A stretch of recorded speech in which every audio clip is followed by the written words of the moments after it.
ಒಂದ್ಸರಿ ಬೇಬಿ ಹೊರಗಡೆ ಬಂದಮೇಲೆ ಎಲ್ಲ ಪೇನು ಮರ್ತೋಗ್ಬಿಡತ್ತೆ ಅಂತ ಹೇಳ್ತಾರೆ. ಬಟ್ ನನಗಂತೂ ನಿಜ ಈ ಥರ ಅನ್ನಿಸ್ಲೇ ಇಲ್ಲ ಆಯಿತಾ. ಡಾಕ್ಟರ್ ಬಂದರು ಫೈನಲಿ ಆ್ಯಂಡ್ ಪ್ರೊಸೆಸ್ ಅದಾದಮೇಲೆ ತುಂಬ ಕ್ವಿಕ್ಕಾಗಿ ಆಗೋದಕ್ಕೆ ಸ್ಟಾರ್ಟ್ ಆಯಿತು. ಲೇಬರ್ ರೂಮ್ ತುಂಬ ಜನ ಸಿಸ್ಟರ್ಸು, ಜೂನಿಯರ್ಸು, ಡಾಕ್ಟರ್ ಎಲ್ಲ ಇದ್ದರು. ಒಂದು ಮೆಷಿನ್ ಇರುತ್ತೆ ಆಯಿತಾ, ಅದರಲ್ಲಿ ನಮಗೆ ಯಾವ ಥರ ಕಾಂಟ್ರಾಕ್ಷನ್ ಬರ್ತಿರುತ್ತೆ ಅದು ತೋರಿಸುತ್ತೆ ಆಯಿತಾ. ಆವಾಗ ಸಿಸ್ಟರ್ಸ್ ಅದನ್ನು ನೋಡಿಬಿಟ್ಟು ಕಾಂಟ್ರಾಕ್ಷನ್ ಬಂದಾಗ ನನಗೆ ಪುಷ್ ಮಾಡು ಅಂತ ಎಲ್ಲ ಹೇಳೋರು ಆಯಿತಾ. ಸೊ ನಾನು ಪುಷ್ ಮಾಡ್ತಾ ಇದ್ದೆ ಆ್ಯಂಡ್ ನಂದು ಬಂದು ವ್ಯಾಕ್ಯೂಮ್ ಅಸಿಸ್ಟೆಡ್ ಬೇಬಿ ಡೆಲಿವರಿ ಆಯಿತಾ. ಅಂದರೆ ವ್ಯಾಕ್ಯೂಮ್ ಹೆಲ್ಪಿಂದ ಬೇಬಿನ ಪುಲ್ ಔಟ್ ಮಾಡ್ತಾರೆ. ಒನ್ಸ್ ಬೇಬಿ ಹೊರಗಡೆ ಬಂದಮೇಲೆ ಪೇನ್ ಹೋಗಿಬಿಡುತ್ತೆ ಅಂತ ನಾನು ಅಂದ್ಕೊಂಡಿದ್ದೆ. ಬಟ್ ಸ್ಟಿಲ್ ನನಗೆ ಕಾಂಟ್ರಾಕ್ಷನ್ಸ್ ಬರ್ತಾಯಿತ್ತು. ಏನು ಪ್ಲೆಸೆಂಟಾಗಿರುತ್ತೆ ಅದು ಕೂಡ ಹೊರಗಡೆ ಬರಬೇಕು, ಅಲ್ಲಿವರೆಗೂ ನಮಗೆ ಕಾಂಟ್ರಾಕ್ಷನ್ಸ್ ಇನ್ನೂ ಫೀಲ್ ಆಗ್ತಾನೆ ಇರುತ್ತೆ ಆಯಿತಾ.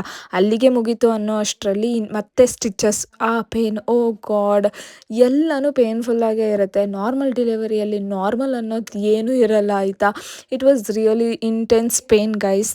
ಬೇಬಿ ವೇಟ್ ಬಂದು 3.2 kg ಇತ್ತು. It was very healthy baby and it's a boy baby guys. ನನ್ನ ಡೆಲಿವರಿ ಸ್ಟೋರಿ ಹೀಗಿತ್ತು. ಇನ್ನೂ ತುಂಬ ವಿಷಯ ಇದೆ ಶೇರ್ ಮಾಡೋದಕ್ಕೆ. ಸೊ ನೀವಿನ್ನೂ ಫಾಲೋ ಮಾಡಿಲ್ಲ ಅಂದರೆ ಫಾಲೋ ಮಾಡಿ. See you in the next video. Bye.